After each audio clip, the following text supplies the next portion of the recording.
It was a good win today. First things first, we gave a game ball to the family of Mr. Mike Pushkar for, everything that he's done for everybody around here in West Virginia with the stadium and this facility and all that stuff. Got a chance to get to know him. He'll be missed, but proud of. I've been yelling a lot today. It just seemed like everything was so hard out there. Which you look at the final score, it just seemed harder than that. But the thing that I'm proud of more than anything is we made great strides with our special teams. All 4 units of special teams, 6 units of special teams did well and got better. And defensively, we played really good. Offensively, we played good in the second half. We squandered too many opportunities in the first half, but got it going in the second half. So, good team win, good conference win, and we'll head into the off week and try to get some things accomplished, and as always, try to get a week to 2 weeks better. Get some questions. Did they show much 3-man front when you prepared for this game? Yeah, yeah, they did. Which it was all we didn't. I may have gave up on the run too early. Which I'm as guilty as anybody when I tell the offense, quit pressing and quit thinking you got to score so fast and all that stuff. Which first, 2-3 drives we didn't do a great job and kind of started getting frustrated a little bit. Probably shouldn't have gave up the run as quick as I did, but they do a good job against the run, and if they're able to stop you with numbers, if they have to stop you with numbers, they will. But they were doing a good job of stopping us without the numbers in the box. So it's just something we got to continue to get better at. Coach, do you see any area that your team is maybe assuming some semblance of consistency? Yeah, all 3 sides of the ball. If you look at the improvement that we've shown in all 3 sides of the ball, it's not always going to look fantastic, but consistently, we wouldn't be 5-1 if we weren't showing some signs of consistency on all 3 sides of the ball. Coach, a couple weeks in a row now, the offense hadn't really gotten rhythm until you paid a personal visit to the offensive line. Is there some sort of magic in your visit there?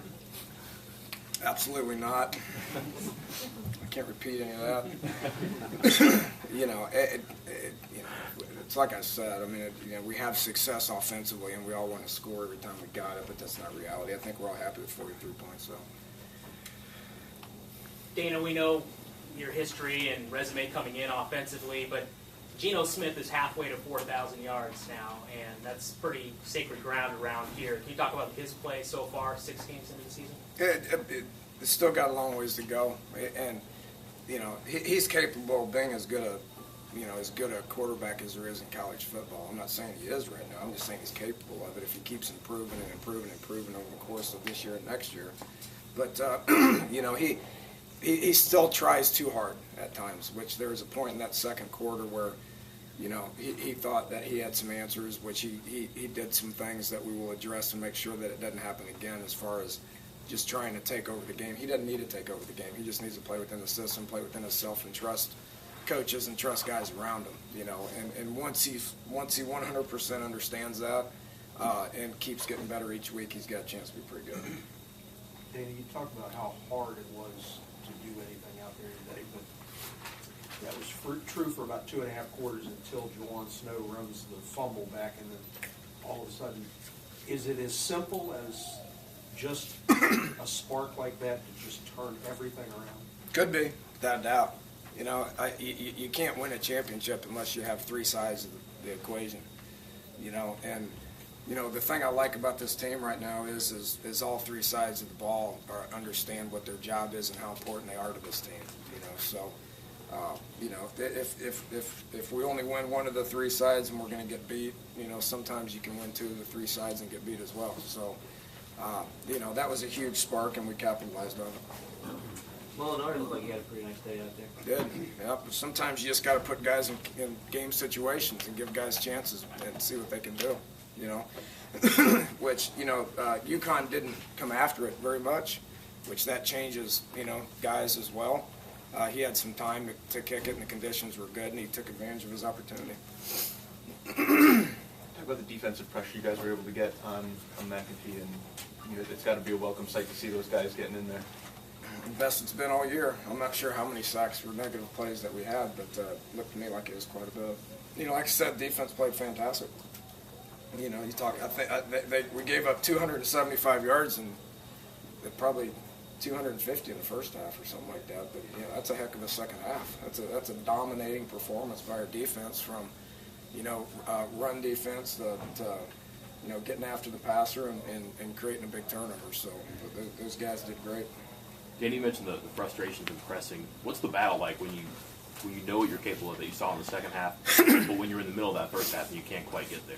Yeah, that's you gotta coach that. You gotta coach them into not pressing, which I pressed in the first half a little bit too, and we knew what UConn's game plan was going to be. They're well coached and they got a bunch of returning starters from a team that went to a BCS game last year. So they're a pretty good team. And we knew what their plan was going to be, and they executed it in the first half. They kept their offense on the field. Defensively, they created a turnover, and I think we had 8 plays in the first quarter. So then your job as an offense is to hang in there. It's a long game, and not get out there and start pressing and thinking you got to score that quick, because it's all going to take care of itself if you just do your job. Explain how you take a kid like Gino, who obviously wants Who's to that? win. I'm sorry. Explain how you take a kid like Gino and coach him into not trying too hard. Because all you ever hear all your life is you got to try as hard as you can. Well, I didn't say try too hard. I'm putting too much on your shoulders. Trying to make too many plays, trying to do everything yourself. Just play within the system. Just play within yourself. Effort's something that how can a quarterback give tremendous effort? The quarterback deal is mainly mental, to where he's got to make good decisions and be aware of your surroundings and let everybody else, play hard around you. So effort's something that we haven't had to talk about much around here. I think we've given great effort, but Gino's, his effort's good, but that's really not what's important for Gino. It's the mental framework of what we're supposed to be doing. Seemed like you ruled him out a lot more than usual, and it was kind of out of his comfort zone. Were you just trying to make them respect that? Well, yeah, a little bit, but we've done that some. That's a small part of our offense, but because they were doing so much stuff in the box, and putting so much pressure in the box, it was something we wanted to do early, to where we kind of got them a little tired before we just let them rush. So we've done that. He doesn't throw the ball on the run as well as he does in the pocket, but it's something he's got to keep getting better at. Dana, what's your mindset heading into the open week and then our road heavy, intensive schedule to end the year? You take an off week and you focus on academics. You work, you practice younger kids. You try to remain in a rhythm from your first team guys. You get on the road and you recruit some. We'll take 3 days and go out on the road and recruit, and then we'll get ready for Syracuse. In bits and pieces throughout the week, and then when we show back up next weekend, we'll focus, mainly on Syracuse. We've been on the road once, which we handled that well, so we fully expect to handle the Syracuse road game. Dana, do you worry about this team's slow starts, whether these guys feel like they can just turn it on anytime they want? Or? No. We focused on starting fast, but UConn probably had something to do with that too. I had the best starter in boxing come here and talk to him about how you start fast, with Roy Jones Jr., who, all he talked about was get in there and start fast and beat him to the punch. Well, we just didn't do that, But we didn't sit there and take it either, so we battled them and bided our time and struck when we could. You're big on consistency. Another big game out of Stedman today. Can you talk about what goes into that? Is it the scheme that's making him put up those numbers, or is it that he's putting himself in the position to succeed out there? Both.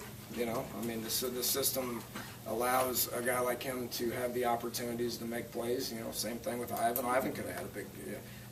Ivan did have a big day. I guess he had 131 yards, but he dropped a couple of balls too. So obviously the system is allowing guys like that to get stuff going. It's about making the most of those opportunities, But then the relationship with him and Gino and his ability to make plays has got him 400-yard games in a row. All right, thanks.